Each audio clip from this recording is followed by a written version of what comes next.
Chicken तवा मसाला recipe. Chicken marinate करून घेऊ.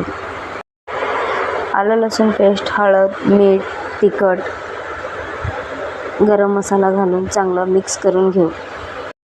तव्यावर तेल बटर घालून कांदा पेस्ट परतून आलं लसूण पेस्ट परतून घेऊ.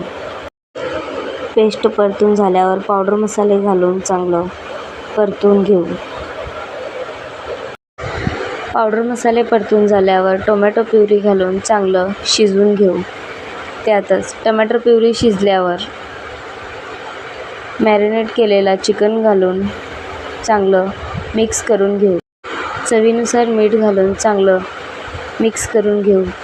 मसाला तव्याला चिटकू नये म्हणून थोडं थोडं पाणी घालून चिकन चांगलं शिजवून घेऊ. 2-3दा चांगलं मिक्स करून शिजवून घेऊ.